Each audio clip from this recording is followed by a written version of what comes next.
Assalamualaikum warahmatullahi wabarakatuh. Selamat pagi anak soleh dan soleha. Bagaimana kabarnya hari ini? Semoga semuanya dalam keadaan sehat dan juga bahagia. Nah, anak-anak, alhamdulillah hari ini kita akan belajar ilmu pengetahuan alam. Nah, sebelum belajar, semoga berkah. Kita berdoa dulu yuk. Bismillahirrahmanirrahim. Raditu billahi rabbah wa bil islami dina wa bi muhammadin nabiyya wa rasulah. Rabbi zidni ilma warzuqni fahma. Amin. Alhamdulillah. Nah, anak-anak hebat, hari ini kita akan belajar ilmu pengetahuan alam dengan tema bahasan kita, yaitu penyesuaian makhluk hidup dengan lingkungan. Nah, pada hari ini kita akan bahas tentang penyesuaian diri hewan dengan lingkungannya. Baiklah, langsung saja kita masuk materi dan silakan simak dengan baik ya anak-anak. Anak-anak hebat, kita masuk ke bahasan kita, yaitu tentang penyesuaian diri hewan dengan lingkungannya.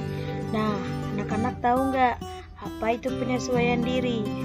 Nah, berbicara tentang penyesuaian diri, maka tidak lepas dari yang namanya adaptasi. Apa itu adaptasi? Adaptasi adalah kemampuan makhluk hidup untuk menyesuaikan diri dengan lingkungannya, lingkungan tempat tinggalnya. Nah, kira-kira apa ya tujuan adaptasi? Nah, apa itu tujuan adaptasi? Di antaranya untuk memenuhi kebutuhan hidupnya, berkembang biak, juga melindungi diri dari musuh. Nah, anak-anak hebat, ada dua macam bentuk adaptasi atau penyesuaian diri hewan.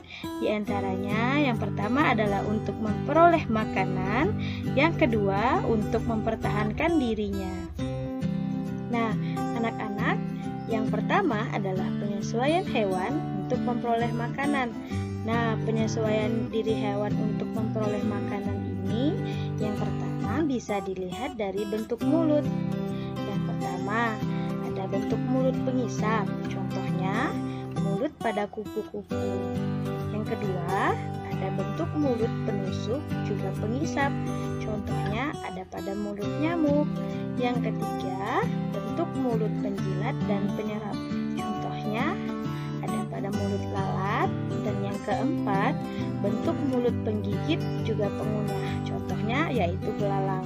Nah, anak-anak bisa lihat ya di gambarnya, ada kupu-kupu, nyamuk, lalat, dan juga belalang. Nah, anak-anak hebat, selain bentuk mulut, ternyata hewan juga melakukan penyesuaian dirinya dalam bentuk paruh loh. Apa saja ya? Yang pertama, ada pemakan ikan. Nah, biasanya paruh pemakan ikan biasanya berbentuk panjang, juga memiliki kantong besar pada bagian bawahnya. Contohnya itu adalah burung pelikan dan juga burung bangau. Yang kedua, pemakan daging. Nah, ciri-ciri paruhnya panjang, kemudian kuat, runcing, dan agak bengkok gunanya untuk mengoyak daging. Contohnya paruh burung hantu dan juga burung elang. Yang ketiga, pemakan biji. Nah, ciri-ciri paruh burung pemakan biji, paruhnya itu pendek, tebal, dan runcing, gunanya untuk memecah biji-bijian. Contohnya yaitu paruh burung pipit.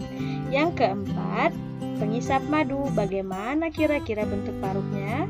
Bentuk paruh burung pengisap madu, paruhnya berbentuk panjang, kecil, dan runcing, gunanya untuk mengisap madu yang ada pada dasar bunga. Contohnya paruh burung kolibri. Dan yang terakhir, pemakan serangga. Bagaimana ciri-cirinya? Paruhnya berbentuk runcing, kemudian panjang dan agak kuat, gunanya untuk mematuk kayu pohon dan menangkap serangga yang ada di dalam pohon tersebut. Contohnya paruh burung pelatuk. Nah, selain bentuk mulut, bentuk paruh, ternyata penyesuaian diri hewan juga bisa dilihat dari bentuk kaki loh nak. Apa saja? Yang pertama ada kaki petengger. Ciri-cirinya jarinya panjang, berjumlah 4 dan datar. Gunanya untuk memudahkan saat bertengger di ranting pohon. Contohnya yaitu kaki pada burung pipit, kakak tua, dan juga burung nuri. Yang kedua, kaki perenang. Ciri-cirinya jari berjumlah 3, menghadap ke depan, serta memiliki selaput di antara jari. Gunanya untuk memudahkan berenang dan juga berjalan di lumpur. Contohnya adalah kaki pada angsa dan juga bebek. Yang ketiga, ada kaki pengais. Nah, apa sih ciri-ciri kaki pengais? Ciri-cirinya yaitu jari berjumlah 4, 3 jari menghadap ke depan dan satunya lagi menghadap ke belakang. Gunanya untuk memudahkan hewan mengais tanah pada saat mencari makanan. Contohnya yaitu kaki pada ayam dan juga kalkun. Yang keempat, kaki pemanjat. Ciri-cirinya adalah jari berjumlah 4, 2 jari menghadap ke depan dan 2 jari lainnya menghadap ke belakang. Gunanya untuk memudahkan saat memanjat. Contohnya kaki pada burung pelatu. Dan yang kelima, ada kaki pencengkram. Ciri-cirinya jari berjumlah 4 yang mana saling berjauhan. Kemudian jarinya pendek dan memiliki kuku yang melengkung dan kuat. Gunanya yaitu untuk mencengkram mangsanya. Contohnya kaki pada burung hantu dan juga elang. Anak-anak bisa lihat di gambarnya ya. Ada bebek, angsa, burung melatu, kalkun, kakak tua, dan juga burung elang. Nah, yang terakhir, penyesuaian diri hewan untuk memperoleh makanan dapat dilihat dari bentuk giginya. Ada berapa nak kira-kira? Iya benar, ada 3. Yang pertama, hewan pemakan daging atau yang biasa kita sebut dengan karnivora. Apa sih ciri-ciri gigi dari hewan karnivora? Giginya memiliki taring yang tajam, tentu gunanya untuk mengoyak makanan. Jadi hewan karnivora memiliki gigi taring yang sangat tajam, gunanya untuk memudahkan mengoyak daging-daging mangsanya. Contohnya yaitu gigi harimau, serigala, dan juga buaya. Yang kedua ada hewan pemakan tumbuhan atau herbivora. Ciri-cirinya yaitu memiliki gigi seri tajam untuk memotong makanan dan memiliki geraham bergelombang untuk menggiling makanan. Contohnya yaitu gigi pada sapi, kuda, dan kelinci. Dan yang ketiga, ada hewan pemakan segala atau yang biasa kita kenal dengan omnivora. Ciri-cirinya memiliki gigi seri, memiliki gigi taring, dan juga geraham yang berkembang dengan baik karena jenis makanannya yang beragam. Contohnya gigi pada monyet, pada tikus, dan juga beruang. Nah, anak-anak, selain melakukan penyesuaian untuk memperoleh makanan, ternyata hewan juga melakukan penyesuaian diri untuk mempertahankan diri. Apa saja ya kira-kira? Pertama, ada kamuflase. Kamuflase menurut Kamus Besar Bahasa Indonesia adalah penyamaran atau pengelabuan.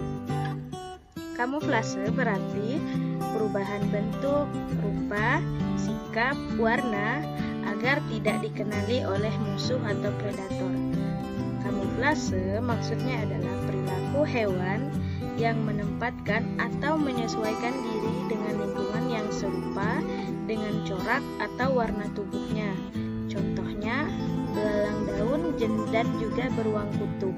Nah, anak-anak hebat, ada yang tahu apa tujuan dari kamuflase? Iya, tepat sekali. Tujuannya adalah agar hewan tersebut tidak terlihat oleh musuh atau pemangsanya, tidak dikenali oleh pemangsanya, dan juga untuk bersembunyi saat hendak memangsa hewan lain. Nah, anak-anak, belalang daun memiliki tubuh yang mirip dengan daun. Nah, Kalau belalang daun ini berada di daun, maka pemangsa itu akan sulit sekali mengenali mana daun dan juga mana belalang. Selanjutnya ada mimikri. Nah, menurut Kamus Besar Bahasa Indonesia, mimikri artinya tindakan menirukan. Dalam artian, mimikri adalah peniruan secara fisik atau penyesuaian diri dengan merubah warna dan sebagainya sesuai dengan apa yang ada di sekitarnya, sesuai dengan alam yang di sekitarnya. Gunanya untuk melindungi diri dari bahaya. Contohnya yaitu bunglon. Yang ketiga ada autotomi. Ada yang tahu autotomi itu apa? Pintar. Autotomi adalah peristiwa di mana hewan memutuskan bagian tubuhnya gunanya untuk mengelabui predator. Contohnya di sini adalah cicak. Ketika hendak dimangsa, diburuan oleh pemangsa, cicak memutuskan ekornya untuk mengelabui musuh atau predatornya. Yang keempat ada kelenjar bau. Nah, kelenjar bau artinya cara hewan mempertahankan diri dengan mengeluarkan bau yang tidak sedap yang berasal dari tubuhnya. Gunanya untuk membuat pemangsanya menjadi tidak mau mendekat. Contohnya adalah walang sangit dan juga sigung. Yang kelima, mengeluarkan bisa atau sengat yang mengandung racun. Contohnya ular dan kalajengking. Dan yang keenam ada berpura-pura mati. Jadi, mempertahankan diri, melindungi diri dari musuh dengan cara berpura-pura mati agar tidak didekati atau dimangsa oleh musuh. Contohnya yaitu tupai, kumbang badak, dan juga musang. Anak-anak, materi pembelajaran kita pada pagi hari ini selesai. Kesimpulannya, hewan melakukan penyesuaian diri atau beradaptasi dengan lingkungannya. Hewan melakukan penyesuaian diri untuk memperoleh makanan, juga untuk mempertahankan diri, juga untuk melindungi diri dari serangan musuh atau pemangsanya. Nah, anak-anak hebat, anak-anak soleh dan soleha, di rumah jangan lupa untuk senantiasa belajar, jangan lupa untuk senantiasa melaksanakan sholat 5 waktu, serta membantu kedua orang tuanya ya. Hebat, pintar anak-anak semua. Nah, anak-anak, cukup sekian materi pembelajaran kita pada pagi hari ini. Insya Allah kita lanjutkan di pertemuan berikutnya. Kurang dan lebihnya Ibu mohon maaf. Terima kasih atas segala perhatiannya. Ibu akhiri, wallahul muwaffiq ila aqwamit thoriq. Assalamualaikum warahmatullahi wabarakatuh.